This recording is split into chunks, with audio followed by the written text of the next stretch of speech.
Tony Miller, the man, the myth, the legend. He's a man of few words, and all of them inappropriate. He enjoys the finer things in life, jetting to Italy on a whim, the aroma of a fine wine, and watching movies. Wait, scratch that last one. He hates movies. And he's the one who picked the movies for this episode? I know. All right. Well, it's a very special Patreon Picks episode here on Attack of the Killer Podcast. Attention Planet Earth and beyond. Stay tuned for Attack of the Killer Podcast. Attack of the Killer Podcast. Attack of the Killer Podcast. Attack of the Killer Podcast.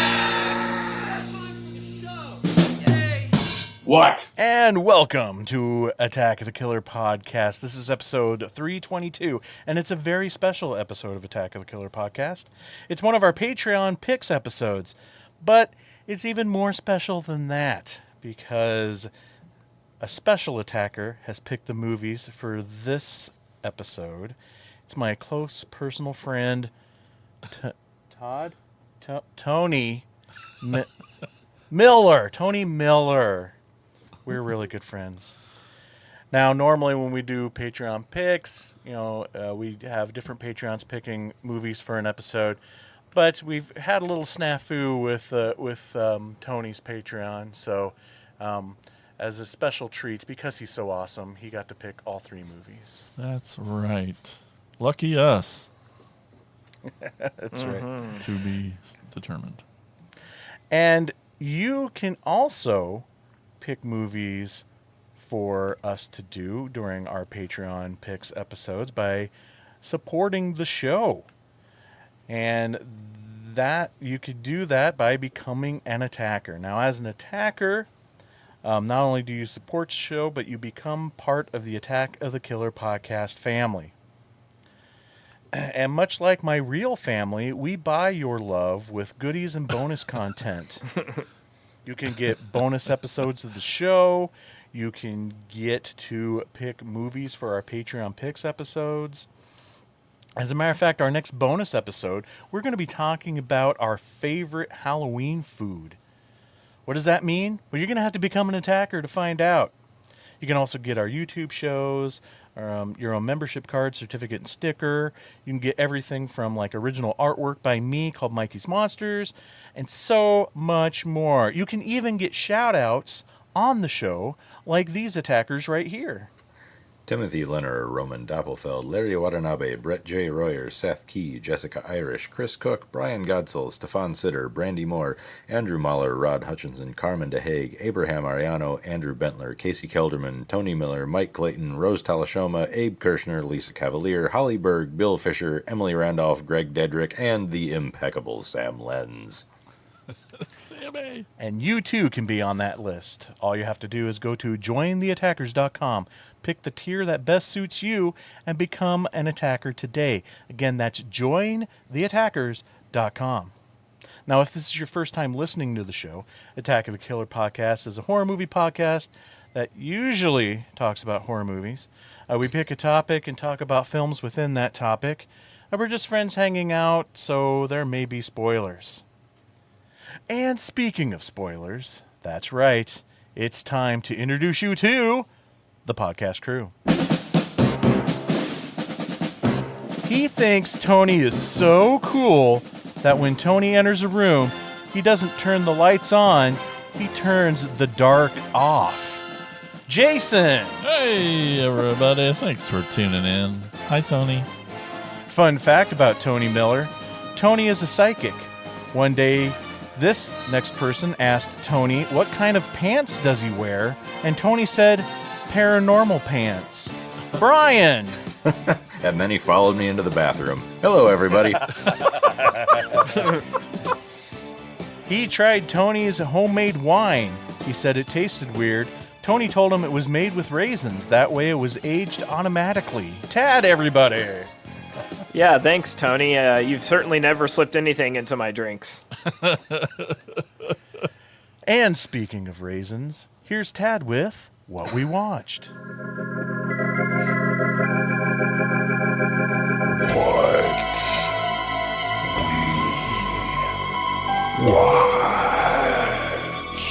How did you know I watched the California Raisins over the weekend? Should I just... I'm just going to go to... Because I know where this might lead to. So I'm going to go with Jason first. Oh, well, get comfortable. I watched a lot of stuff. Really? Yes. Okay. Oh, nice. Because I felt bad after the last episode when we... well, I had should. watched Zero, but then we talked about the end of the year episode, so I'm like, oh, I better Oh, you're get playing some catch up? better get going. So I watched Nice. Long Playing some Legs. Some mustard too. Yes. We both went Long for it. Legs was good. Long Legs fucking great. Yeah, it's good. It's Go good. that far, but Yeah, it's good. No. No, I liked it. I'm trying to Just gonna remember. start I the figured end of the you year would- episode now. All right. Well, It just didn't have that A24 logo. It had the neon logo instead. So it took it down 2 stars, right? Exactly. I finally got to see Alien Romulus in the Cool. theater. That was great. Really freaking good. I mean, like Brian had said, it not well, maybe not as harshly, but just it really did feel like Aliens again, and that was awesome. It was awesome. Awesome. Yes, awesome. I also watched The Watchers. I did enjoy that quite a bit, not just because it's a Shyamalan directed film, but that helped it be cool. I thought it was great. Anybody else see that one yet? No. I haven't watched The Watchers. Watchers. It's so neat and weird and cool. It's great. Has Dakota Fanning, is that Yep, who? she's the lead, Dakota Like, but she's Fanning. like an adult now? Yes, all that stuff. Cool. Yeah, and M. Night's daughter directed it. It's great. Was M. Night in it? Like, did he make a cameo? I don't think so, no. Well, that must be the twist. All right. And I watched A Quiet Place, day 1. Loved it. It was great, too. And then, I don't, they're new-ish. I don't want to spoil too much. I don't know. I really liked it. Well, you got to also save something to talk about at the year ender, right? Right, that too. I mean, it was awesome. All I know is that, Brian, have you seen it yet? No. the what? A Quiet Place, day 1. Oh no, I thought you were still on Watcher. Sorry, I was looking at something else. No, I haven't, but Right. I actually want to because like I said before, I'm curious to see how they explain how this invasion And works. they do. Yeah. You turd. I spent the whole first beginning of the movie being like, see, Brian is going to... Spent the whole first half of the movie just tense, going, "Oh my god, if a silo shows up, I'm gonna Yeah, shit bricks." I know. And then somebody else can talk about it, but we all watched The Blob. That's right. We did. Okay, next. That's what I watched. In a theater. Yeah. Mike, remind us, did we watch The Blob? We did watch The Blob in a theater, and then it was so cool, we decided to record a live podcast afterwards. How'd that go, guys? Yeah, how did it go? I'm curious to see how everybody felt about it, because I thought it went pretty good. Yeah, I did too. I had fun, and that's all that matters. That's If I had fun. right. Yes, exactly. We should have checked with you first. No, I was there was a part of me just as an audio guy, I was nervous. There's 8 people on stage, so I was prepared for a lot of talking over each other. But it helped that we all had professionals up on the stage there. right, yeah. Did a pretty good job of keeping it going and not being bad. Yep. Yeah, I don't remember any lulls, so I think Not we did really. all right. Anyway, so other stuff I've watched. Speaking of theaters, I did also go see in a theater. I went and saw Beetlejuice. All right, we're going to get this over with and talk about it now. Okay, yeah. Has everyone seen it? No, I'm going tomorrow. Oh, okay. So I guess we can't go into too much. Okay. I knew Brian watched it, so I was going to save him till the end so we could discuss it. But one, we don't want to spoil it because it's been out like a week. Yeah. Yeah. But we can still give our opinions. Yep. Oh yeah, I really loved it. Was happy to see Keaton again. I feel like Defoe stole the show for me, though, out of everybody. And Jenna Ortega was great. Kathleen O'Hara was great. I thought it was fun and funny. I would have to say, if there is any complaints, I feel like there's too many plots going on. Yes. That don't Yes. that don't go anywhere. A few of them anyway.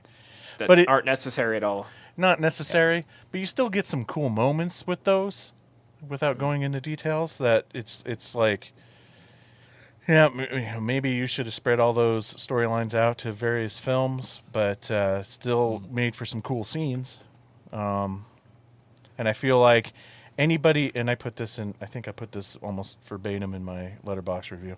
Anybody who has ever said to Tim Burton that he has lost his unique style, his like cartoony, gothic, dark yet lighthearted vision, basically he makes up for this. Anybody that says that to him, he just says, "Okay, then here, hold my beer."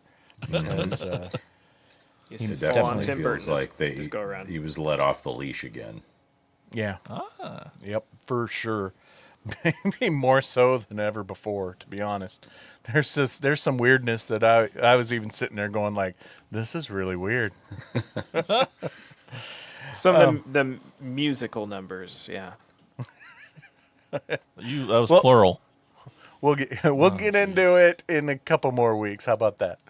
We'll get into more in depth later. Jason, can we just hit pause and let Jason go watch it? Yeah, maybe. If we hit pause, Jason's going to go watch a football game. So This is Right. true. And then the last thing I watched, I caught it on Amazon on Prime. It was a new movie that's just came out called Jackpot. You guys seen or heard of this? I have heard of it. I have not seen it. It's goofy. It's goofy, silly fun. It's Aquafina and John Cena. Oh, yeah. I did see that. I Aquafina. just forgot the title. Yeah. That was quite a fun movie, actually. Okay, good. I'm John- glad I'm the John- only one who thinks it's John it's Cena was fun. in it. I watched it and only saw Aquafina What? because you can't see him. Oh. His wrestling shtick. Talking about So good. dating I yourself. understood that shtick. Like, so that doesn't make any fucking sense. It's so stupid. Anyway, the story of this, it's in the near future where the Grand Lottery in California is set up to where if you win, everybody has within so many hours to kill the winner to claim the prize. So like murder is legal during this lottery It's event. basically a comedy version of The Running Man. Yeah, pretty much.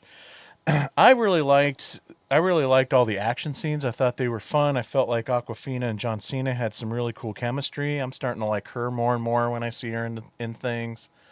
And I'm always loved John Cena as an actor. I think he's really funny. I was really impressed with a lot of the action scenes because I felt like, there was a lot of fast-paced action. It felt like classic Jackie Chan style of action to me, where it was like slapstick action, comedy, and then using whatever is in your environment as a weapon and props. So I really dug it for that as well. Yeah, it felt like they didn't skimp on the stunts too. Like they weren't so focused on making a comedy that they forgot there was also supposed to be action. Like when there were Yeah. action scenes, and especially, I mean, not so much like the car chase thing went on a little bit too long. I felt like, but like when there was person on person fighting, it was an action movie. Oh yeah. And some of this, like you said, it was the Jackie Chan comparison is a good one because there was some really funny stuff happening within those action scenes, but the stunts were like pretty hardcore. Yeah, some really hardcore action. And there's a lot of moments where, I mean, John Cena is basically a guy who has decided to be Aquafina's bodyguard. So no one will kill her. But there's moments where she's by herself and she's having to defend herself. That's the stuff that really made me think of Jackie Chan, of just almost like accidental fighting, if you know what I mean. Yes. So, anyway, that's what I watched. All right, Brian, what have you watched? Oh, God. Well, to wash the taste of the last episode out of my mouth, I immediately went upstairs and watched Trilogy of Lust 2, which, if you remember what I said last episode about the first one, the second one is not as fucked up as the first one. And when you say that about a movie where someone is sexually assaulted with an octopus, that's saying something. Speaking of stunts, we watched The Fall Guy. That was probably Yay. about 20 minutes too long, but I loved still it. really enjoyed it. I mean, Ryan Gosling's a lot of fun to watch, and he's a very charismatic dude. It's easy on the eyes. And again, yeah, and also a lot of really good stunts, which you'd expect that as a movie about a stunt guy. If it was a bunch of CGI, you'd be like calling bullshit every 5 minutes. But it looked like a lot of that was pretty real. I watched Crazy Blood. That's a fun Hong Kong flick about a guy who's driven insane after his son falls out a window and splats all over the sidewalk, and so he's going around being a murderer.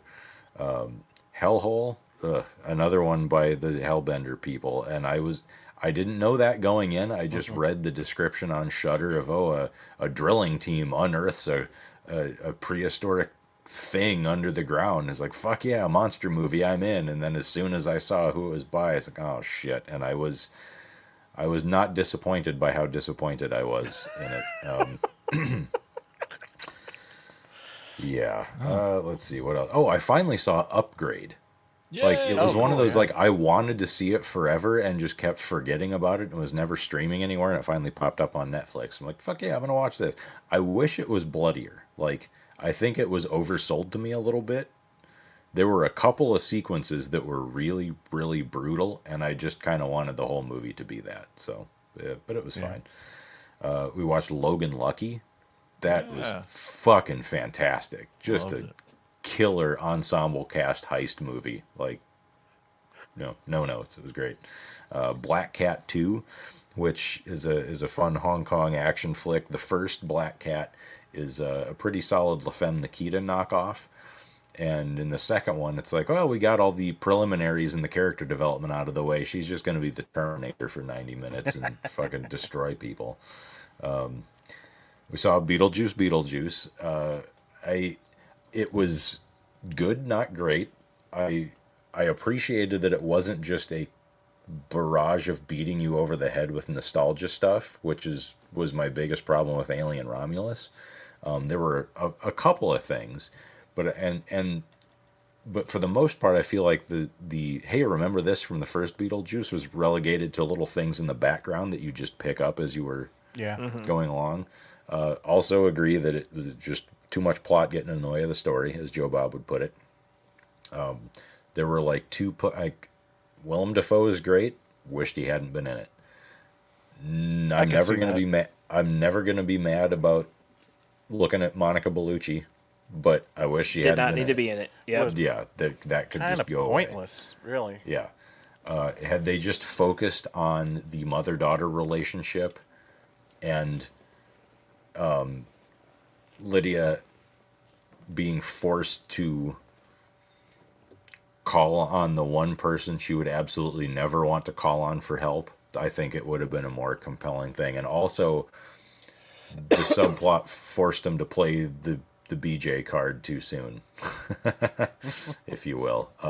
I think it would have worked better, much like the first movie, had they worked up to revealing Build up, him, like yeah. make you want to see him more and more. So when he finally pops up, you're like, "Fuck yeah, let's go!" But yeah, but it was still fun. I enjoyed it, and I'm glad it. Like, I was afraid it was going to be awful, and the fact that it turned out to be good is like, I was never expecting greatness. I'm just happy that it was good.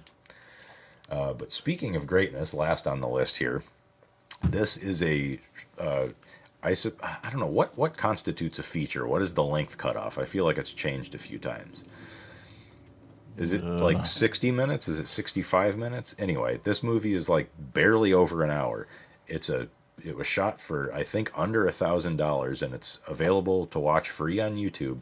It's called Milk and Cereal. Oh, yeah, you guys were talking about that. This is like neck and neck with Exuma for me. Whoa. This movie is fucking awesome. It's Gen Z Henry Portrait of a Serial Killer. And I'm saying that not just to compare the themes, but to, like, yes, it is worth being talked about on that level. It's that good. The performances are fucking incredible. The way the story unfolds, just masterful. The way they reveal a little bit at a time, so goddamn good. Serial spelled like serial killer, not like the, Count Chocula. But everyone, you got to go check that out on YouTube. Like I said, it's a quick watch, and it's one of those things that make you go, fuck yeah, indie filmmaking is alive and well, and these people are going to go far if they keep making films, I think. Yeah, I tried to think of a theme we could go with after, because I want to watch it, but my brain is like, how can I turn this into an episode? What kind of theme? So Well, we'll talk about it at the end of the year because it's a 2024 movie, so... there you go. Yeah, put it on the list. Did you watch anything else? I mean, I watched The Blob, I guess. Yeah, that I was there for that too. But that was the last thing I was going to talk about. But I did want to derail things here for a minute to give a couple of shout outs to some places in Burlington. First of all, Burlington by the Book, who graciously agreed to carry my books, Putting the Ground to Sleep and The Beast from Haunted Cave. I didn't have copies of The Killer Shrews with me yet, but they were, I forget the owner's name, the guy I spoke Chris. to, but Chris, yes, thank you. He's awesome, super The friendly, best. super, oops, sorry, I bumped my microphone there, super encouraging to local and indie authors. So anyone in the Burlington area who wants to check out either of my books or anybody's books, because there are lots of other great local authors there too. I know our friends Adam Whitlatch and Harley Ramsey have books there. There might be others as well. And then also Bigger Boat Collectibles. That was our first stop when we came into town for the Blob, because I don't know. We got to drive quite a ways to to Burlington. The rest of you guys are all kind of somewhat in the same area. I guess Mike and Jason is still like an hour and a half, but so we got to town and walked in, and sure enough, they had a flyer for the Blob screening in their window. So they said, "Oh, have you guys been here before?" I said, "No, we're from out of town, but we're here for the Blob screening. I'm part of Attack of the Killer podcast. I see you got our flyer in the window. Thanks for doing that for us." And I picked out a couple of books, and we went up to pay, and they're like, "You can just have these if you give our store a shout out on your podcast." I'm like, well, I'm going to pay because your store is cool and I want to support it, but I'll give you a shout out anyway. And then they gave me a little Godzilla Lego figure for free. Yes. anyway, Burlington by the Book and Bigger Boat Collectibles. Awesome places. Check them out. Yeah. That's it. Yeah, we're very lucky to have those. Like, we have a cool independent record store, bookstore. I mean, yeah, people here in town take it for granted and don't realize how cool it is. But I love when people come visit and are, from even bigger towns, and they're like, they can appreciate what we have. So For sure. So, hey, Tad, what did you watch? I too watched The Blob. It was cool to see it on the big screen. I've always been a proponent of like seeing that with friends. A movie on the big screen with friends is always a little bit different experience. Makes it a little more special. I finished all of the movies from Joe Bob's Night Marathon. I still haven't done that yet. So he showed, The Slumber Party Massacre, When Evil Lurks, Fade to Black, Children of the Corn, and I didn't put them all on my IMDb. It was, anyways. I'm missing the last one on my Letterboxd. I think it was a Corman movie, Galaxy of Terror, maybe. Galaxy of Terror, yep. Yeah. So I can't believe he hasn't done Fade to Black yet, and I was so stoked for that one. That's probably, like, I've seen Children of the Corn a million times. It was interesting to hear him talk about it. It was exciting that he picked When Evil Lurks. Oh, yeah. Yeah. Such a new that- film. Yeah, I just love that people are like, oh, he's going to do a Nightmare on Elm Street marathon. He's going to do this. Like, how many times is it going to take for you guys to realize Joe Bob, like, will just throw in a random mix of movies that have nothing to do with each other That's what's great about it. Yep. You find you Plus, see didn't they like straight up say almost immediately after announcing this marathon, no, it's not going to be Nightmare on Elm Street? Yeah, but then other people had like, they always think there's going to be some kind of theme to it. Even this Christmas, it's like he's doing a Christmas episode. It's going to be Black Christmas, and a lot of times he's just like, here's some weird fucking movie from the 70s. Here's Tetsuo. It's like that's just how Joe Bob just does his own thing, and I love it. But seeing Fade to Black on that show, and Bloody Muscle Bodybuilder in Hell. I forgot to mention that one. That movie is so odd. I was so excited that more people were going to get that shoved into their eyeballs. Yep. Yes. That might have never given it a chance before, but because it's on Joe Bob, they're like a captive audience because that movie fucking rules. Yeah, it does. And hearing his story about it just made me appreciate it so much more. If you just threw it on and didn't know the history behind it, which who does that? But with streamers, you can do that now. And to me, it's like you have to hear the story about how this came to be to truly. It rules without the story, but it really makes you appreciate. Again, like you mentioned the indie bookstores, like this is indie filmmaking at its core. They shot the whole thing and then realized it was no good and had to reshoot the entire fucking thing. It's crazy.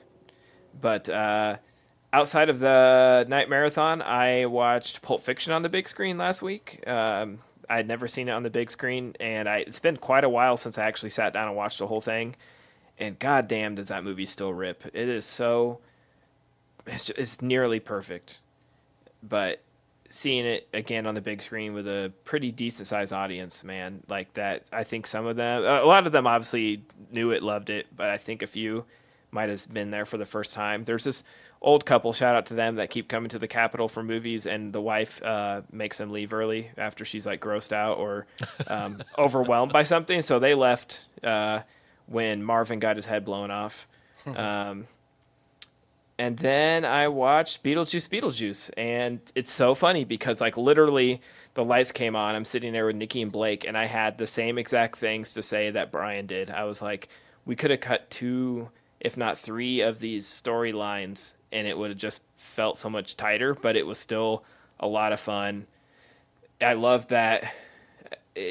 Like Brian said, it's not a nostalgia trip. It is actually a legit sequel to Beetlejuice. Keaton is firing on all cylinders. I love Catherine O'Hara. She can still get it. She's fucking hot in like her 70s, whatever she is, 60s, 70s, whatever. Jenna Ortega fits right in. I loved it. It's like the perfect kickoff to fall, to spooky season. So go see it in the theater, Jason. I'm going tomorrow. Okay. How was but that's Winona? Yeah, Nobody she's said great. anything. Okay. She's great. She's you don't Also have to still say very, anything. very hot. Yes. Yep. Yeah. Oh, Yeah. Yeah. I didn't. I won't get into details until you see it. We can discuss it later. But that's what I watched. All right, so let's get into the mind of Tony Miller here. Oh I man. feel like the movies that Not he has possible. presented to us is really revealing. First, he may not completely understand what a horror movie is. Or a movie. Also true. It makes sense When- that he hates movies. when It might.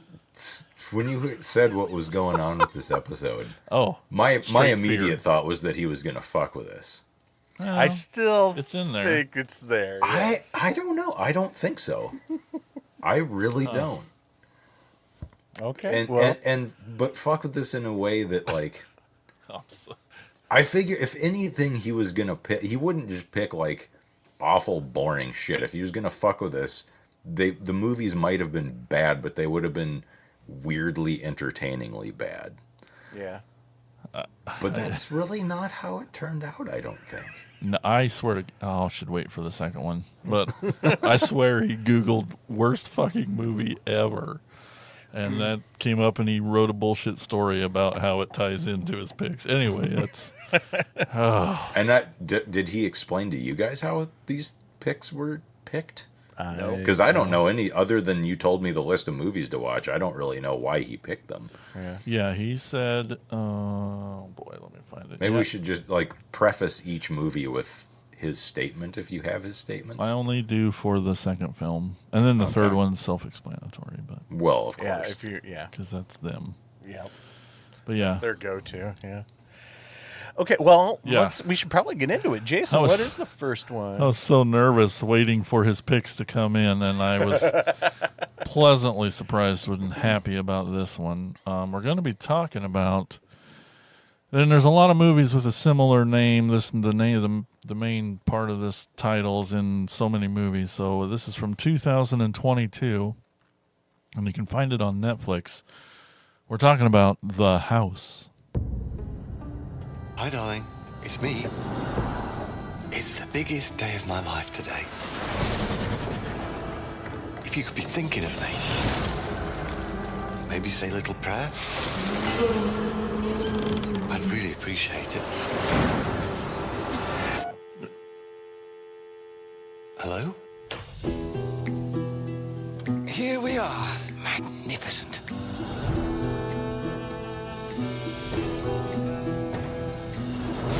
Every day, I can see the real potential of this house.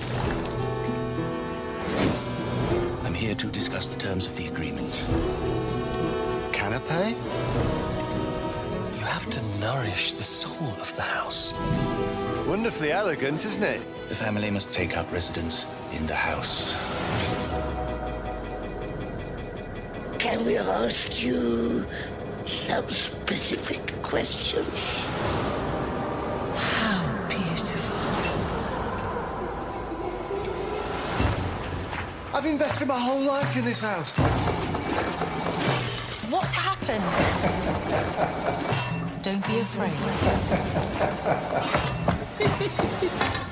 Oh dear. This isn't the plan! I hate this house. Oh, yeah. They're going absolutely nowhere. It's time to move on.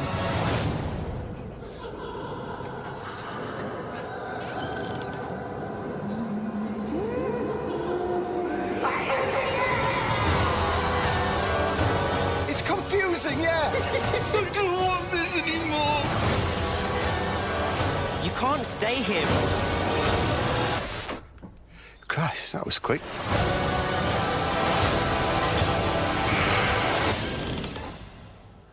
Time to get you home.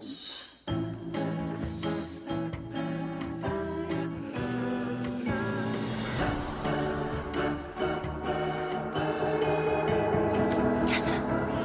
Someone's there.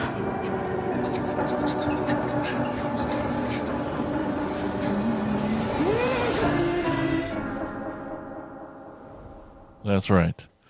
It takes 6 adjectives to describe this movie. The House is a 2022 British stop-motion, adult, animated, dark comedy anthology film written by Enda Walsh and telling different stories, forming a trilogy spanning different worlds and characters, but set inside the same house. Each story deals with themes of madness, wealth, and the pursuit of happiness. This is the first time watch for me, and never heard of it before. And thanks, Tony. I really enjoyed it. I don't know. Maybe that's why anime is popular. There's just a disconnect with non-real humans. Like watching something animated. It just draws you in differently. I guess. I don't know. Maybe. Watch it different, but the animation, all 3 of the films are different, but I don't know, they tie together really well. The animation is freaking amazing in all 3 of them. Yep. And I liked it a lot. It touts that there's some decent names doing voice acting in this, but I'll be honest, as a guy who always hears the actor and actress, I had no idea. I couldn't tell who the hell was who or any of that, and it didn't last very long. But Mia Goth is one of the main ones. Helena Bonham Carter, all these British people, and then a lot of British people. Yeah, but well, they are both British as well. So yes, they are. Yeah, I thought it was great. I'm like, Tony, good job. It's this is simultaneously shitting my pants because I'm like, well, this is a good one. I was scared his picks were going to all be mean, torturous. And I'm like, oh no, he picked a good one. Are they all this good? I'm very curious out of all of them why this was a Yeah. pick. Like, because the whole movie, I'm sort of expecting like something awful to happen or something gross, and I'm like, Brian sort of said it in our group chat. It just sort of felt like Wes Anderson made like a dark comedy, animated film. It was beautiful. It reminded me of many things I've seen at film festivals. Fantastic Mr. Fox. Yep. Just you could watch it on mute and it's just gorgeous. And then it has great acting, cool stories. It's anthology. It's just very cool. Like I dug the shit out of this. I'm not sure why it's on our show, but it has. I guess it has some got moments. some horror elements to it. Yeah. Yeah. Especially that first story. That one has. That one's pretty creepy. That one has some creepy moments, and that one really feels like that would have been like a Twilight Zone episode or something. Yeah, when the parents start getting, creepy as F. Yeah. And we all know that Tony's catchphrase is, I hate movies. And we all know he's full of shit. I'm glad he let that go and picked this, because it's a damn good movie. Yeah, it's really good. This is not one that I would have chose to watch on my own. I'd never heard of it either. And when we started, it was, okay, well, I see it's an anthology movie. It's stop motion. This is interesting. I like the visual. The first segment was my favorite. It had the feel of a Grimm's fairy tale before they were sanitized for modern audiences. Yeah, that's... You know what I mean? Like, it has that, like, spooky old world story of to keep the children in line, kind of like, don't get ideas above your station, don't be grasping for... don't try to be better, but, like, don't... I guess it's more of a lesson of not envying things you don't have, and that's the price the parents pay when they give into this envy, that all this goes down, and it's the children that have to pay for it. But I liked all three of them, and I feel like they went in declining order. Like, I liked the first story the most. Yeah, me too. The second story, same. The second story was like, it was so weird, and it was just one of those things of like a cascade of everything going wrong for the main character. It just makes you like itch yourself as a nervous tick. You know what I mean? Yeah. Like when the fur beetles come out and they're ruining everything, and then people are coming into the house showing later. The second story is about a mouse who's a real estate flipper who gets some people who come to view his house that won't fucking leave. And as Terry and I were watching it, it's like, did you notice that the short fat mouse and the tall skinny mouse kind of mirror the image of the fur beetles that he looked up on the internet earlier? And she's like, oh yeah, they do kind of look. And then of course, by the end of it, they have just completely given into, oh yeah, the short fat mice have 4 arms, and yeah, that was 100% what they were shooting for. And then the last one was I don't know, it just felt sort of sad for most of it, but then there was that sort of like a uplifting bit at the end. There's also the main musical cue in the first segment sounds very much like a cue from the score of Godzilla vs. Biollante, which I'm sure was not an intentional reference at all. It's just one of those, there are only so many notes that you can put together in so many different orders, and tunes are going to sound the same once in a while.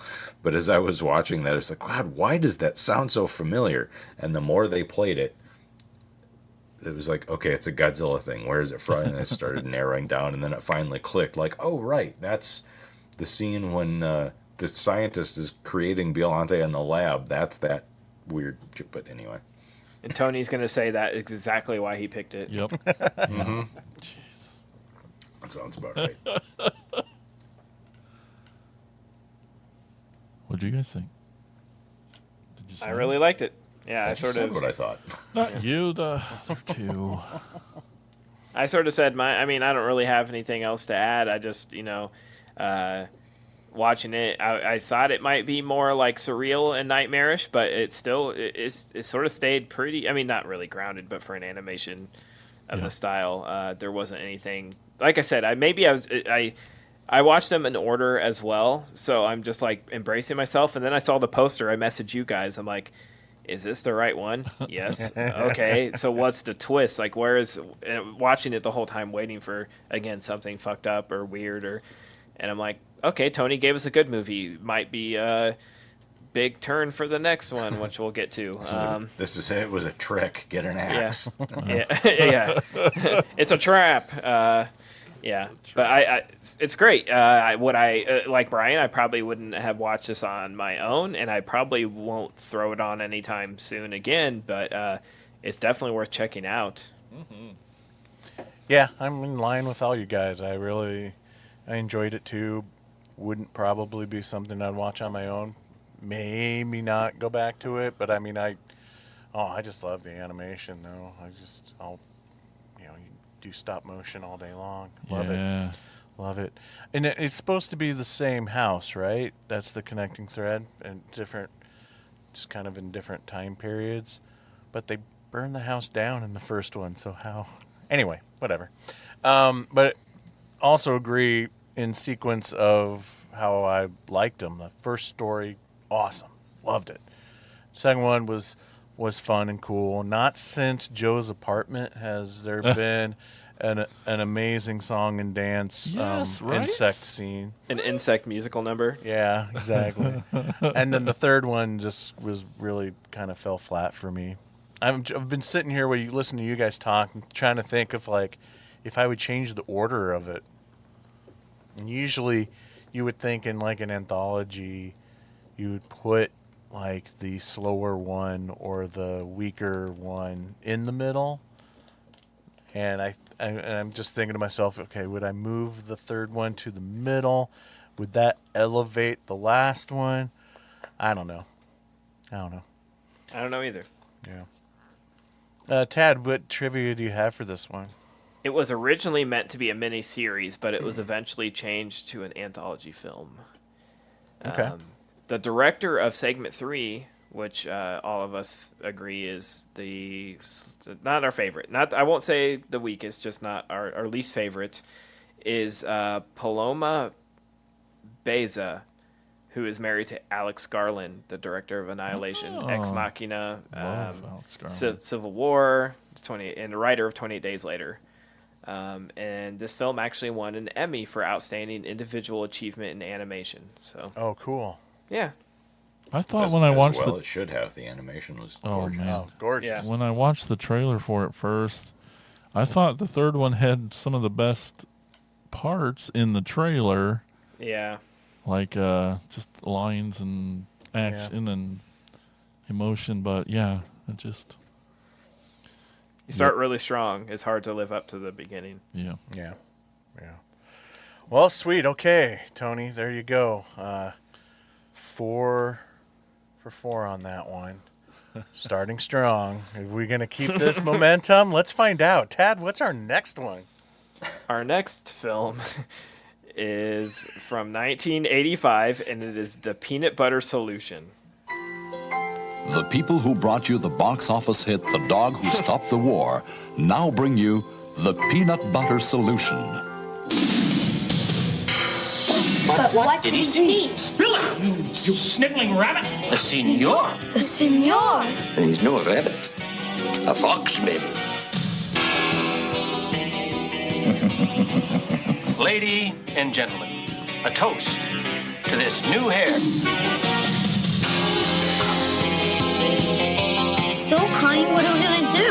But it's not his fault. 20 other kids were missing from school.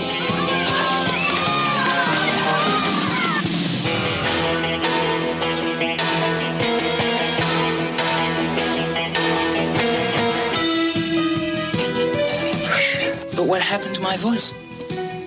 Is your father really dead? Come on, say it! Stop! One really ripe banana. Get out of here and let a guy do what he's got to do. 5 dead flies. Human hair grows only half an inch a month. No more. One rotten egg. So you don't know that there is something very funny about this problem? The last thing is a spoonful of peanut butter. Michael, get out of there. But you gotta watch out. Poor thing. It's got a bad case of amnesia. Don't use too much. Mr. Jingles, it's moving. Michael! Where's your hair? Am I gonna get blamed for this too? Don't miss the peanut butter solution. Well, you heard him. Don't miss the peanut butter solution.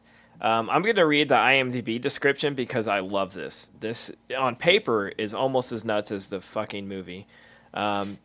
Peanut butter is the secret ingredient for magic potions made by two friendly ghosts.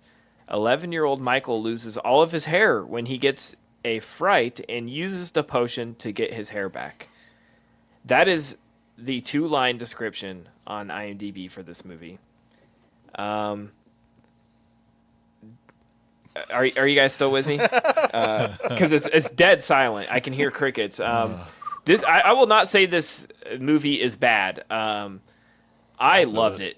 I loved it personally because because I just think of Tony when I'm watching this, thinking of little Tony, watching this as a kid. It made me think of like Something Wicked This Way Comes, Lady in White, like these weird movies that came out in the 80s, these kids movies that it's like, how does this exist? Who fucking wrote this? Who is it for? Why does it? It's for children. Why? Canadian children specifically. Okay. So many questions. The kid, like, he falls, loses his hair, then he's growing too much hair, and these homeless ghosts are making potion out of peanut butter that he rubbed on his head. Man, this is wild. I mean, I thought this was based on a book when I started. I'm like, this has to be based on like a crazy kid's book, but it's not. So the kid sees something scary in the house. It's like a weird time loop thing because we find out what he sees at the end, and what we find out he sees, what instigated the whole thing, is what caused the hair fuck up because it's still the old ghosts. But anyway. Yeah, it's weird. It's very weird, but I really, something about it, like I really did enjoy this one, and not at all bored. Like through the whole thing, I could not stop watching. I threw this on with like Nikki in the room, and she's like, "What is this?" I'm like, "Tony picked this." She's like, "Oh God," and like every time, like there was some weird shit going on where the weird neighbor kid who keeps coming over to the house and mom's gone. At first I was like, is she dead? No, she's on some trip. There's so many questions. The weird like sister that acts like an adult. Susie. Yeah. I mean, this is so Canadian. It is. The dad is like an asshole, but he's like caring, and he's an artist. There's just so much going on in this thing. And then when the hair starts growing, and the teachers are like mad at him because his hair's growing. Like, why are you mad? I mean, I understand it's a distraction. The rest of the class, but he can't help it, man. Like it's like he can't catch a break. Right. Okay. So, do you remember in elementary school some kid doing some dumb thing that they couldn't help, like if they had a nervous tic or some behavioral issue? And the teacher just got mad at him. Maybe I'm old enough. Like maybe by the time you were, we're not that much apart in school. I feel like by the time you were in elementary school, teachers hadn't caught up enough that they were like this that movie much more was made lenient on that kind of thing. But like when I was a kid, and I'm sure when Mike and Jason were even more so, because they were probably closer to the age of the kids in this movie. Like, is that accurate? Yeah. Yeah. But like if some kid was doing, like, even if you couldn't help it, if you were doing something that was distracting the rest of the class, you would just get sent the fuck out of the class or yelled at or something. So yeah, you'd be the one in charge to go down to the He well. just wants to and be educated. Yeah. Okay. Yells. First, this movie was made before I was born, and second.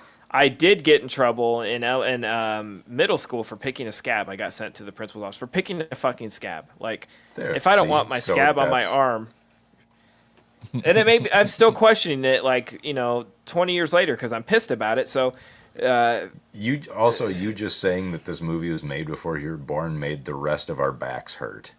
Also true, yeah. I think you guys are doing a major injustice on the weirdness. I feel like you guys reached a peak of the weirdness of this movie and got exhausted and stopped because there's still fucking more weirdness. It gets way weirder. There's the goddamn art teacher who gets fired, and then we find out that he's kidnapping children to make paintbrushes out of the fucking hair that the kid is growing. He's an evil sorcerer with an army of child labor hidden in a warehouse in downtown Ontario or wherever the fuck this was made. He's the Martha Stewart of art teachers. He's got a freaking child labor ring going on. And then what the hell is they walk into a painting at the end? What was that? Yeah, this movie is weird. Go ahead. And the friend, Connie, the little Asian kid who says, "I want some of that peanut butter stuff too," and the main kid is like, "Why? Your hair is fine." And he's like, "No, but I want to put some down there." Yes. And then throughout the rest of the movie is growing pubes out his pant legs.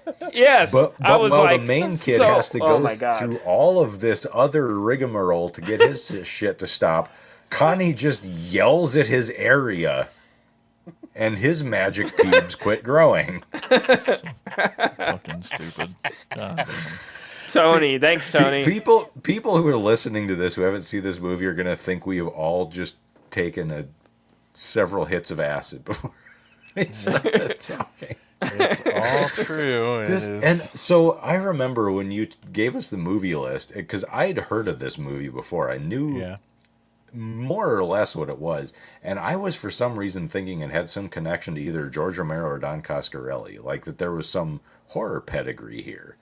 But then I realized I was thinking it's like Kenny the World's Greatest or something like that. That's right. Yeah, you did ask if this was Coscarelli. But yeah, because I swore this had some connection with, like, way early in the career of somebody who later went on to be a horror luminary, and I don't think that was it. But I have a friend named Adam Clark who is Canadian, who used to do a couple of different podcasts. One called It's Just a Show about Mystery Science Theater, and one called part of our Scaritage, which is all about Canadian horror movies. And I got to thinking as I was watching this and remembering, right, this is a Canadian movie, that I bet the reason I know this movie is because he watched this a bunch as a little kid.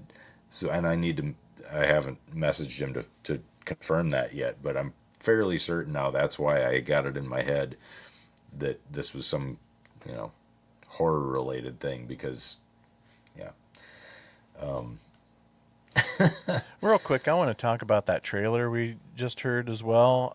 Have any of you guys seen the blockbuster hit The Dog That Stopped the War? No. Nope. No. We don't even know if that's a real movie. Cute dog that the bad guy has in this movie? There's a little bit about that in the trivia later. Is that also a very bizarre Canadian after-school special? Because that's what the Peanut Butter Solution felt like.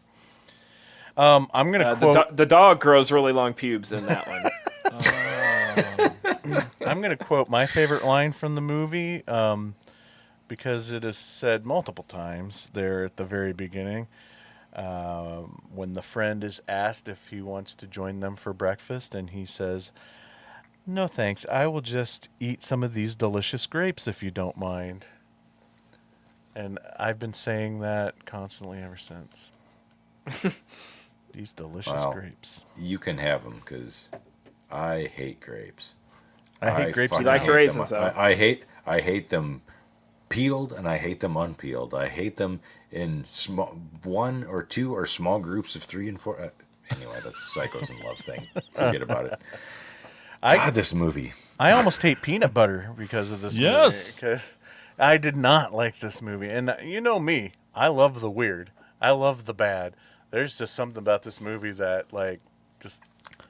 And what about when he sings the song The Magic Man to his captive child labor, and suddenly they're all happy, and we're supposed to think the bad guy is charming, and he's doing these goofy little boogie motions and making these funny faces and painting this Bob Ross picture with one of his magic paintbrush?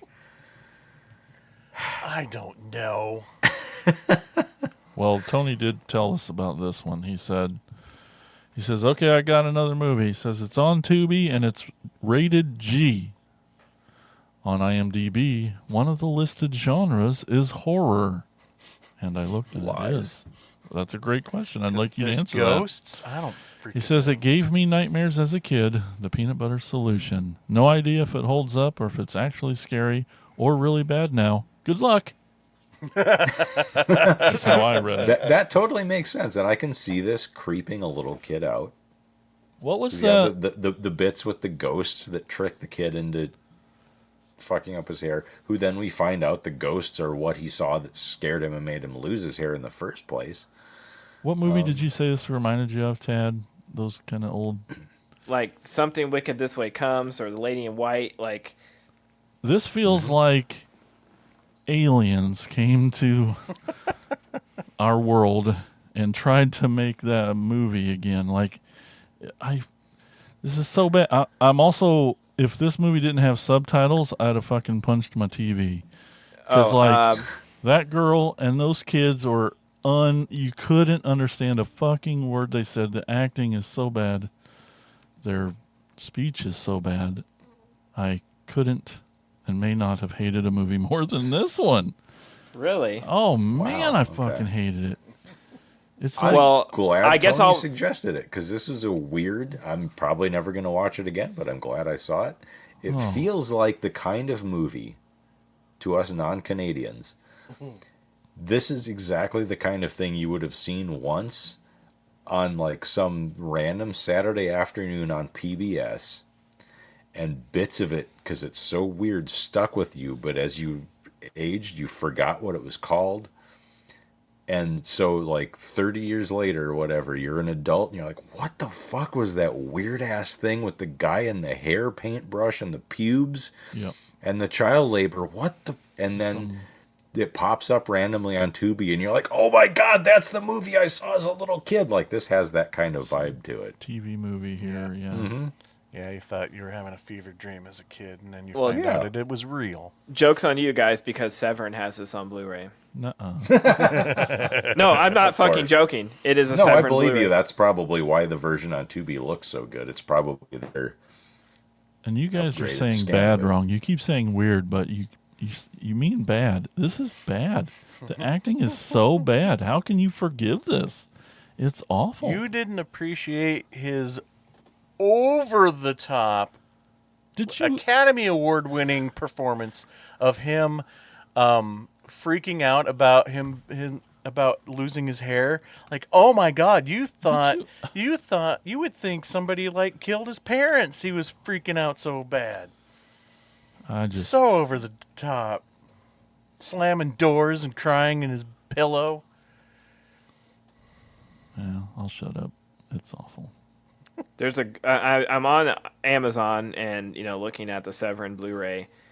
Someone who I don't think is Tony says, 5 stars, scariest movie I saw as a child, gave me nightmares. This film deserves a much deeper analysis or an interview with the author or director, because I feel there must be some secret arts at play in this film. So I think a lot of people, like Brian said, probably saw this on TV as a kid, on wherever, and certain parts stuck in their brains. And I probably have dreamt about it in the last couple nights and don't remember, but it does feel like a fever dream. It really does. And normally everything that you guys have been saying would be something that I would dig, but I don't know what it was. There's just something about this one I just did not like. Sorry, Tony. I'm not a fan at all. Will not watch it again. What trivia do you have for this one, though? Quite a bit. The screenplay began as a bedtime story. Director Michael Rubbo used to tell his 6-year-old son. I don't know what part of this, but Child Protective Services are being called right now. Here's a great one. While on a promotional tour for his film The Dog Who Stopped the War, producer Rock Demers crossed paths with a 17-year-old Celine Dion at a radio station in Quebec. He was so impressed by her singing, he asked if she would do some songs for the soundtrack of his next movie, The Peanut Butter Solution, which he was about to shoot. Those songs, including the Magic Man and Michael song, ended up being the first English language songs she ever performed. Whoa. Yeah, when we were watching this, Terry goes, God, that sounds like Celine Dion. I'm like, surely she was a bigger name, even by 1985, that she wouldn't have been doing a movie like this, right? And then, sure enough, the credits rolled. Like, holy shit, that was Celine Dion. It just keeps getting weirder, right? Yeah. Skippy Peanut Butter paid for prominent product placement in the film. For the Canadian release, they sponsored a giveaway of movie posters and 45s, and featuring Celine Dion's cuts from the soundtrack album. I'm not gonna lie, I kind of want those 45s. Yeah, so you're on eBay right now looking for the promotional Celine Dion 45s from the Peanut Butter Solution that Skippy gave away. What the fuck is this movie? Yep. That's what I got for trivia. All right. It was also neat seeing Michael Hogan with a little more hair, like acting. He went on to be in Battlestar Galactica. Oh, okay. I thought you were going to say he went on to be Hulk. Different Hogan, not related. That's a Okay. Tony line. Yeah. All right, Brian, what's our next movie? Our last movie for the evening is 1985's The Stuff. Warning.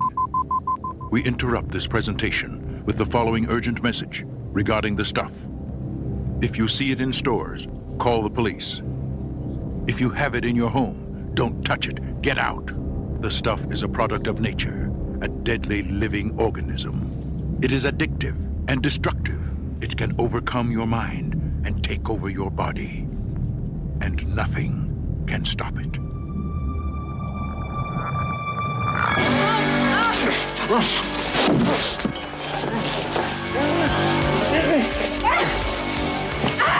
Are you prepared to say on the air that you've actually seen people devoured by the stuff?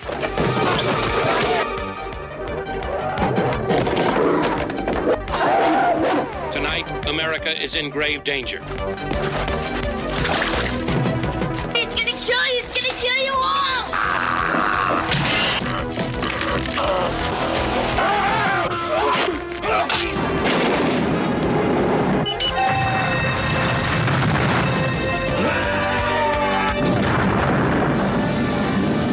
The Stuff. You have been warned.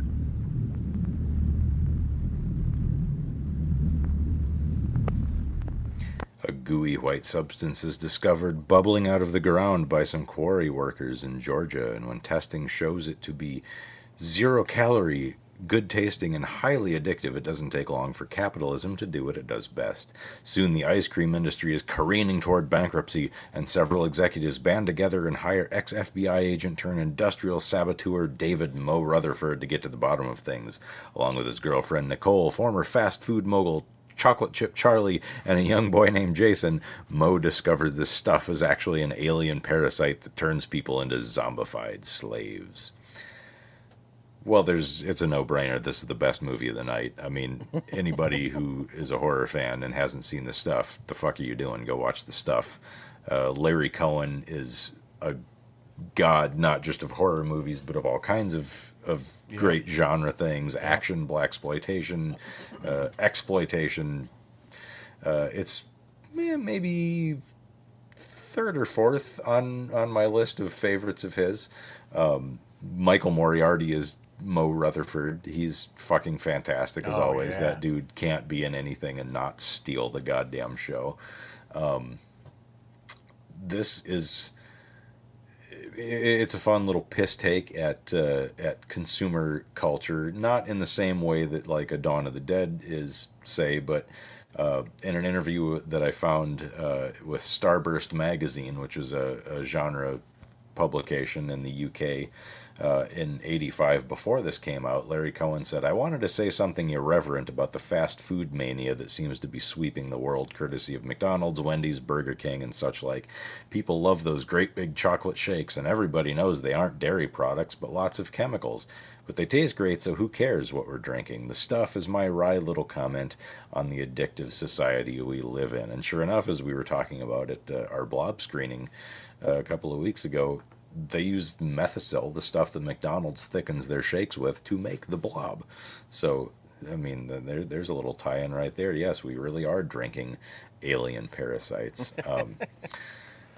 Garrett Morris fucking hated working with Larry Cohen, though. Oh. He was asked in an interview one time to comment on the movie and about how Cohen was as a director, and his response was something to the effect of, my mom said, if you can't say anything nice, don't say anything at all. I don't talk about people I don't respect, and therefore I'm not going to talk about Larry Cohen. Yeah, it was rough. I don't know why. Wow. There's no more details, and Cohen never went into it in an interview why they didn't get along, but Cohen actually wanted to have Arsenio Hall be Chocolate Chip Charlie. Oh, wow. But the studio said no, and he was up and coming at this time. Of course, now that he'd be a big name, but in '85 he was still kind of fresh. And the producers were like, no, we need someone who's a bigger name. And of course, now nobody knows who the fuck Garrett Morris is, but everyone knows Morris who is their bigger Arsenio name. Hall. I think that was the right choice, not for that reasoning though, but because Arsenio Hall would have been really fucking young. And Chocolate Chip Charlie is supposed to be this kind of past his prime, like he was a fast food mogul and now he's on the down and outs, in part because of the stuff. But it needed someone older to have that gravitas. And, oh God, and the scene, I mean, and it's of course one of the showstoppers, so it's what they spent most of the effects, or not most, but, what they focused a big part of the effects on was when Chocolate Chip Charlie becomes a stuffed zombie and his head splits open and his mouth stretches, and that's like one of the big scenes in the movie. But and it's one of the best ones. There's some stuff there are some scenes that don't work quite as well. It's puppeteering the stuff. It's they didn't have even the budget of the Blob, so it's not always completely effective, but in the effects department. But the movie's so good and the script is so smart and the performances are so great that aside from maybe the little kid, but a little kid in a low budget horror movie, you don't expect them to be good. But, I didn't hate him though. I still thought he did. Yeah, he's okay. But I mean, you got Michael Moriarty leading your cast. That's like putting Bruce Campbell or Jeffrey Combs. Like he's one of those genre icons that like you're there to watch him. And anyone else is kind of set dressing. But, I mean, this movie's, it's the stuff. It's Larry Cohen. It's fucking great. I don't know. Did you guys like the stuff? I love the stuff. I think I was late to the stuff. I always remembered the posters, and I think we did this as a watch party once. I think it gets a bad rep where people don't understand that it is tongue-in-cheek and that it is a commentary on consumerism. Like, there's people who don't get that, and it blows my mind. Like, you think it's How would just... you not get that? I think people think it's like not subtle. Right, No, but I don't. exactly, I think it goes over people's head if it's just like another bad, like, oh, it's living marshmallow fluff. But it's smarter than that, and I think people don't give it enough credit. I've heard people, anyways, their opinions on it. Like, I feel like if you don't like it, it's because you don't understand it. I can agree with that. I mean, this thing it's totally hitting you over the head with its commentary. I don't know how you don't pick up on that, but it's also satire. There's a lot of funny in this movie too, especially when you get to who's the actor that plays the general that shows up in the Paul third Sorvino. Paul Sorvino. Yeah. Oh my God, his characterization of that type of military extremist person was hilarious. Like the scene that cracks me up is when he's being all military and everything, but then when he's instructing his soldiers, he's instructing them to do like mundane average Joe type things. And I should have wrote it down, the lines. It just, I don't know, I thought it was funny. The cast is stacked in this, though, man. Paul Sorvino, Danny Aiello's in there. Yeah. Patrick Dempsey, Mira Sorvino. It's a lot of people. Mm-hmm. This movie is stuffed. Oh, jeez. I thought, I don't know if this one gets better for me every time I watch it. I kind of I did not enjoy Michael Moriarty's performance. I found him super annoying, and he got on my nerves super fast. And yeah. I thought Andrea Markovici, she was great, the Nicole girl, but yes, I love the commentary. It's written super well and cool. I really enjoyed the way they worked the stuff. Doing all the tricks, man. All the tricks you can do. Anyway, tilted camera. Trying to come up with ideas on how to make this how fluff to look alive. yeah. So that was fun to watch. I don't know that I love Larry Cohen's movies. I don't know that it was. Mom said, I don't know. You taking the Garrett? It's not Morris for me. route? I don't know if I like these movies any more than I used to, but that's just me. Here's my take on the stuff. Stuff is probably one of my favorites, but I understand it does have problems. And when you're talking about the Garrett Morris thing, I wonder if it has to do with just Larry Cohen's style. He is just a very run and gun type of filmmaker, and I feel like the stuff has literally in the case of God Told Me To. Exactly. Yes. Yeah, no pun intended, right? But like the holes of that seem more apparent, of that style seem more apparent in the stuff than maybe some of his other films. And speaking of Garrett Morris, there's a scene in the beginning, like after the little kung fu fight that he tries to do when he's first appears. He stumbles on a line, and that's the take they go with.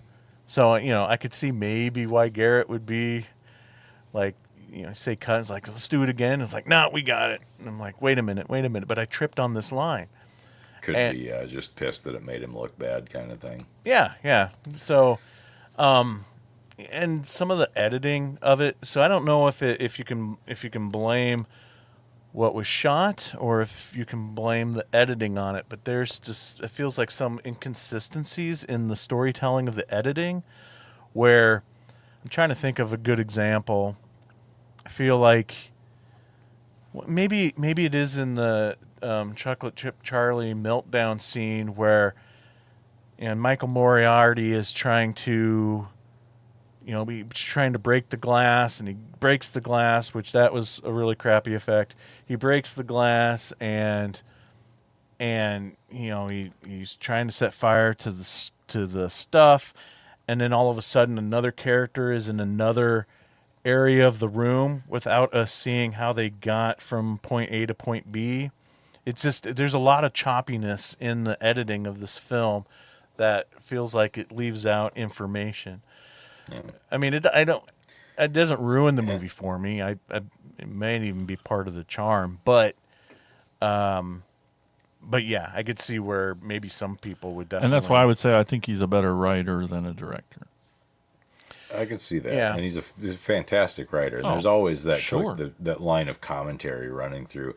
And I guess this is Q is so somewhere awesome. in the middle. And he's done so much stuff. Like, he's written a billion TV shows, and he's written and directed so many movies, and a lot of dramas and cop shows and things like that.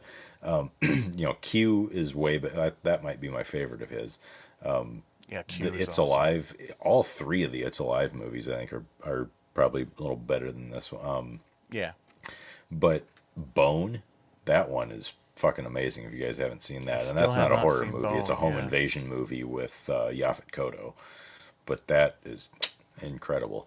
But yeah, I can see this one being a little slapdash. And part of that might also have been, I was watching the documentary, the little making of interview collage on the Arrow Video Blu-ray, and there's no commentary track on that, which I thought was weird. But yeah, but there's a making of thing, and the money guy on this one was kind of a first timer. Like, it was someone who he'd been working in the business. He was looking to become a producer. Cohen was looking to fund his next picture, and somebody connected the two, and so some of that roughness may also have been because it was a first-time producer. You know, the money was a little short, the schedule was kind of choppy. Yeah.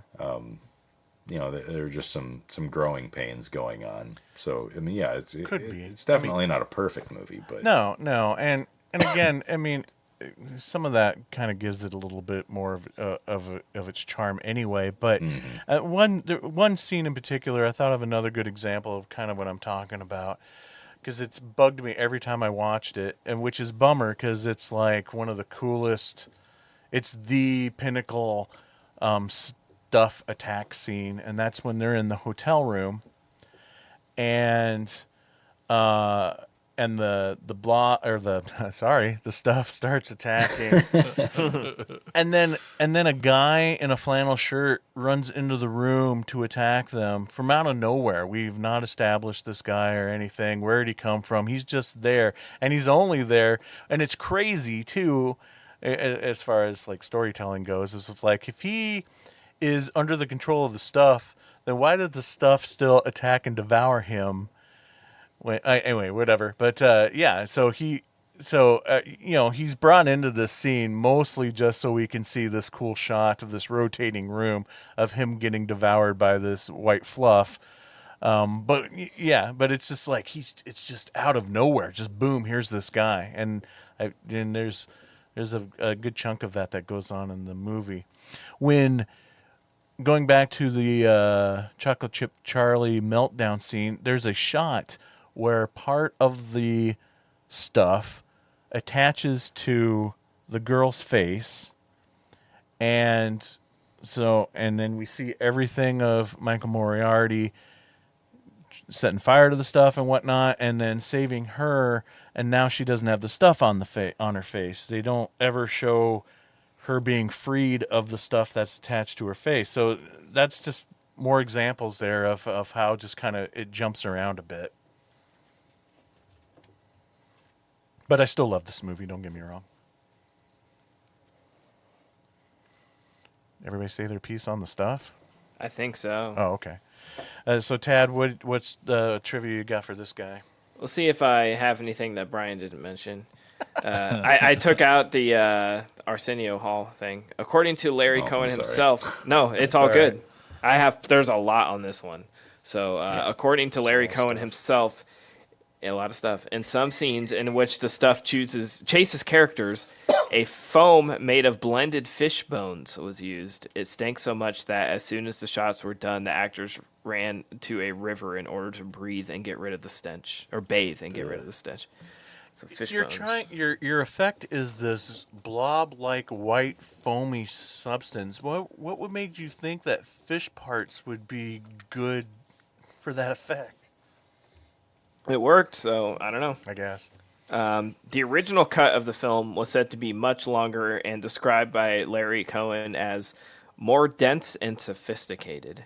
Feeling that the film was too long, it was cut to increase the pace of the film. There was a romantic scene between Moriarty and Markovici that took place in a hotel room in the original cut. In 2021, this long-lost cut has apparently been found. I would love to see that cut, and that could be the solution to what I'm talking about. I could literally see if the money people tell them to cut this movie that they are getting to cutting just little bits here and there just to satisfy that running time. Man, I had the DVD. Now I have the Arrow Blu-ray. I'm gonna have to buy this fucking thing another time. Yeah, so the 4K. Cut. Yeah. Did you not pick up on the consumerism commentary in this movie, Brian? How ironic. The scene in the motel where the stuff comes out of the mattress and pillows and attacks the man on the wall and ceiling was shot in a room that could turn upside down, allowing the stuff to move up and down the wall. It literally the same room used in A Nightmare on Elm Street when Johnny Depp's character Glenn is sucked into the bed and his blood is regurgitated back onto the ceiling. Yeah. This is such a classic Tony movie. It's like legendary amongst the Brett Tony with Ash and Abe podcast. It's brought up a lot. Because Ash hates it and I think she's... Ash's biggest mistake was letting them know how much she hated it. Yeah, she vetoed it, I think, and now it's just become like her legend. Uh-huh. We should have invited her to We be on should this have, and then episode. not told her. Yeah.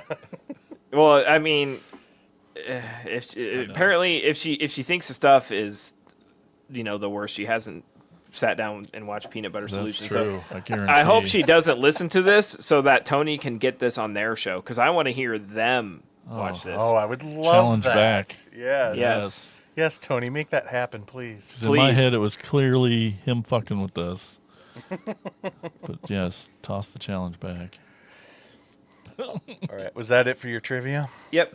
Awesome. So those are the movies that our dear, dear friend Tony has recommended for us. But don't worry, there is more show to come. We're going to take a quick break, and when we come back, we're going to finish off the show with our last two segments. First, you're going to hear a promo for our podcast network called the Prescribed Films Podcast Network. The PFPN is home to so many amazing shows, such as Brett and Tony with Ash and Abe. Brett and Tony with Ash and Abe is a podcast where four friends come together to discuss a set topic and then go randomly off topic in ways we never imagined. And there has not been a more accurate description of a podcast on this show than that. So if you want more Tony Miller in your life, I know I do, then check out Brett and Tony with Ash and Abe. And be sure to check out all the other amazing shows at thepfpn.com. We'll be right back.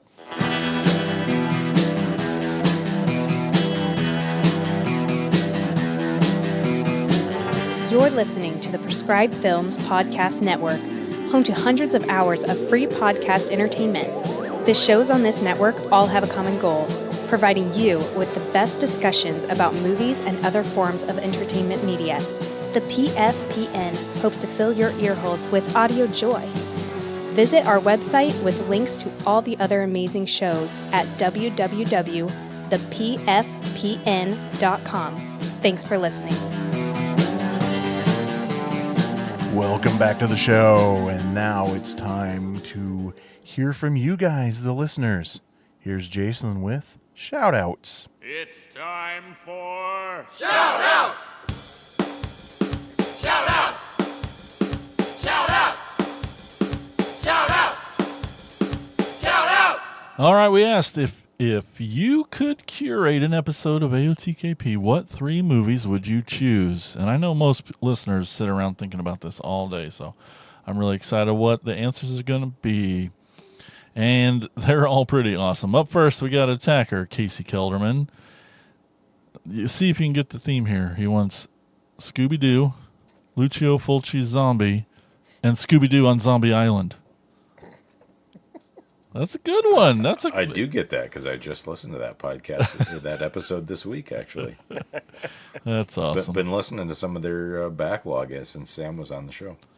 Awesome. Yeah, great dudes. We got Calvin Goodlickson. He says, not movies, but episodes of the 1997 Goosebumps series. You Don't Scare Me, Don't Go Down to the Basement, and The Haunted Mask. Yes, please. Just for the Haunted Mask. That was my Peanut Butter Solution as a kid. I'm Scared so the sorry. shit out of me. Oh, okay. Yeah. Up next, we got Nightmare Junkhead. Says, let's go with a killer car triple feature of The Car, The Wraith, and Maximum Overdrive. Yeah. Hell yeah. That would be great. And then Lisa chimes in and says, The Car is a good one. All good ones. Speaking of our pal Sam Lenz, he says, No. My Super Psycho Sweet 16. Bring it on. Cheer or die. And Slumber Party Massacre 2021. Wait, why does that sound familiar? And we were talking with Sam and Casey last night, and we were just laughing about getting Brian all riled up again. Oh, good times. Up next. You all right? Have you recovered fully yet? I'm still trying to shake off Cheer or Die. I know. Are you trying to shake it off? Shake it off. Die in a fire. Up next, we got attacker Tim Lederer says, let's go with a Cold War retrospective. Colossus, All right. the Forbidden Project. Yes! These Are the Damned and Punishment Park. Of course, the real answer is that you all have to watch Telstar, the Joe Meek story 3 more times. Broken record much. All right. Oh, wait, he replied. Oh, or how about... A broken Joe Meeks record. No, wouldn't that? How about the return of Hammer with The Woman in Black, Wakewood, and Let Me In as a trio of 2000s flicks from the venerable studio that came back from the grave pretty recently. That's not bad.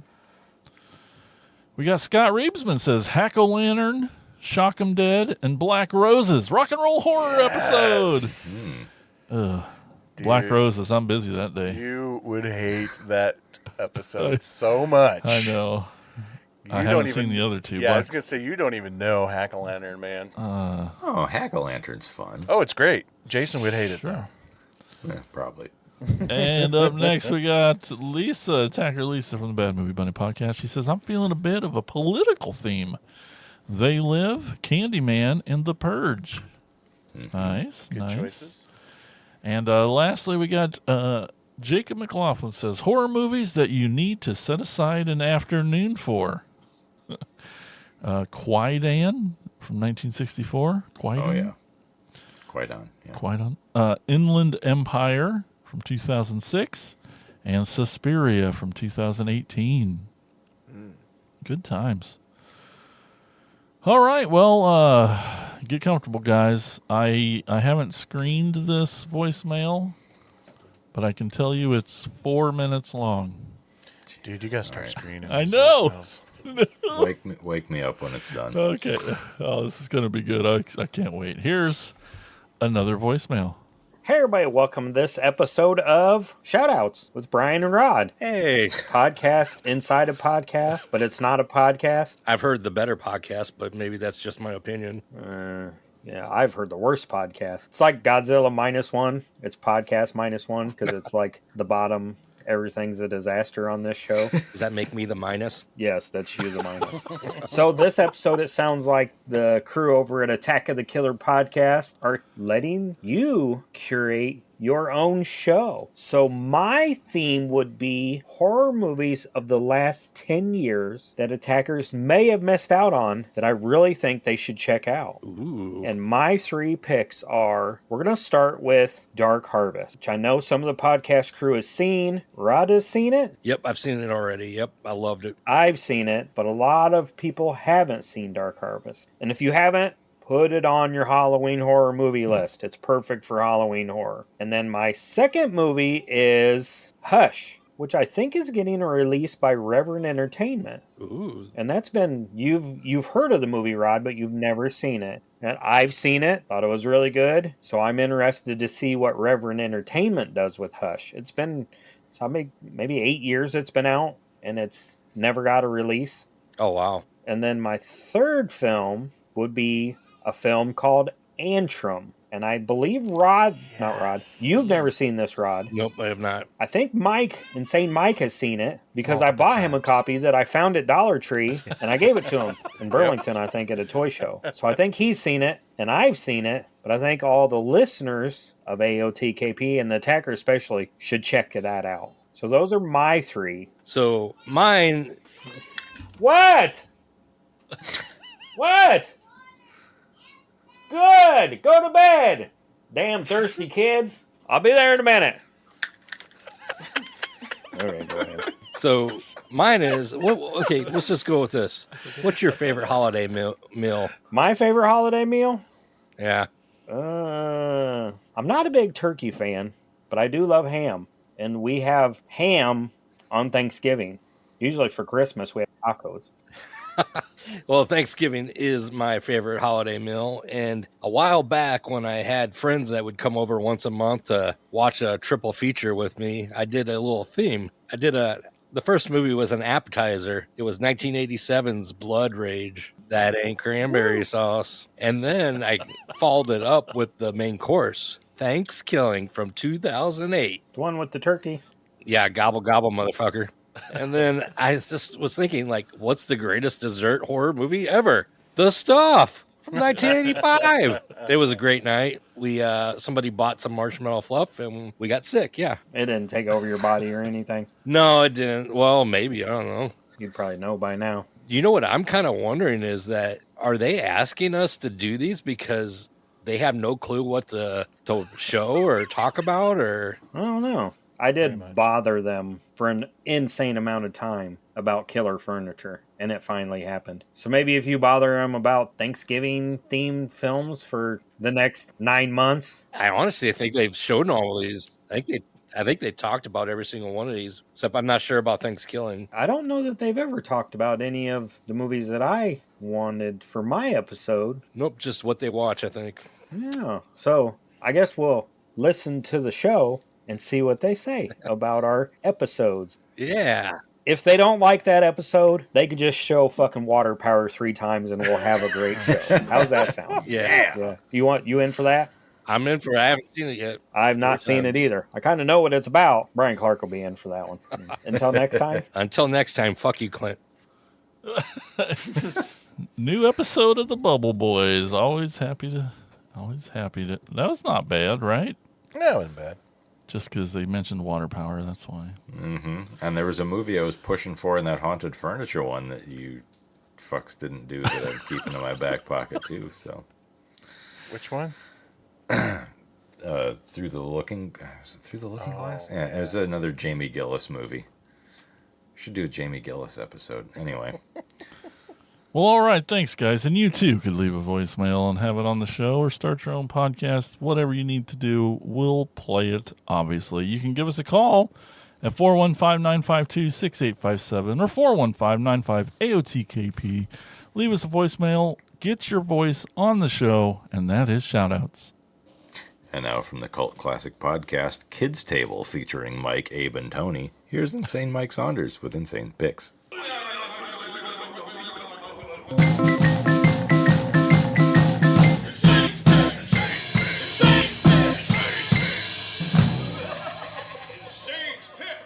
That's right, boys and girls. It's Ray Dennis Steckler time again here on Insane's Picks. Yes. Hell yeah. Yeah. With one of his later part of his career, 1986's Las Vegas Serial Killer. Those who don't know Ray Dennis Steckler, he is a low-budget cult filmmaker, some say auteur. He is writer, director, producer, and actor. He's known mostly for some of his earlier work in the 60s, like Incredibly Strange Creatures Who Stopped Living and Became Mixed Up Zombies, or Wild Guitar, and then one of my favorites, Rat Fink a Boo Boo. Frustrated with Hollywood, he moved to Las Vegas and continued to make his unique style of films. Las Vegas Serial Killer is from the Vegas era of Ray Dennis Steckler's career. A dangerous, unhinged serial killer, Jonathan Glick, gets released from the Nevada State Penitentiary on a technicality. We know this because several scenes in the beginning of the film is narrated with the same news reporter footage over and over again. 3 days after his release, Jonathan arrives in Las Vegas. His whole motive was killing depraved women, so it's only natural to get a clean start is to go to Las Vegas. No depravity there. Of course, Jonathan decides to embark on another murderous rampage. Now, this stars Pierre Augustano as Jonathan Glick, who also stars as Glick in Ray Dennis Steckler's film The Hollywood Strangler Meets the Skid Row Slasher from 1979, one of my personal favorites. Great flick. Which makes a Las Vegas Serial Killer a sequel, I guess? But didn't he die at the end of Hollywood Strangler Meets the Skid Row Slasher? Anyway. Don't worry about it. All right, fine. Ray has never been one for dialogue. As a matter of fact, he's never been one for recording sound. So all of his audio is done in post. Because he's never been one for hiring actual actors either. Well, that's true. I mean, come on, Carolyn Brandt, she's good. Crickets. Where's the cricket noise? All right, so there's really no plot. It's mostly overdubbed news reports of the killings after we see the scene of him killing those people. There's a little bit of murmur dialogue. Basically just goes from kill to kill, mixed with two delinquent muggers who go around beating up people. A theme that is pretty famous for Ray Dennis Steckler. He definitely did that a lot in the 60s.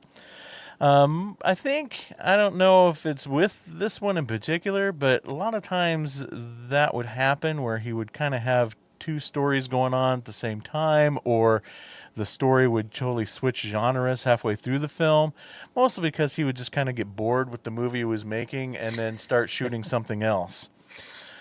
It's on Tubi. I highly recommend checking it out. That's right, Las Vegas Serial Killer. My favorite part is when those two idiots go to the air show. Yes. And they're just kind of going around looking at the plane. Yeah, the dialogue in that scene's amazing. Yeah. All right, so that wraps up another episode of Attack of the Killer podcast. We couldn't have done it without Tony. That's right. We owe him a gratitude. We don't have to do it again for Tony. Yes. Anyway, but if you want more Attack of the Killer podcast in your life, we're on Threads, Facebook, YouTube. Subscribe to our YouTube channel, please. We're on TikTok, X, Discord now, and Instagram. We're everywhere. AOTKP.com/Discord. Go sign up. That's right. That's our newest endeavor, so get on there. Join us. Thanks, everybody, for listening, and we will talk to you next time on Attack of the Killer podcast. See ya. Oh no, could this be the end of? Attack of the Killer podcast. Attack of the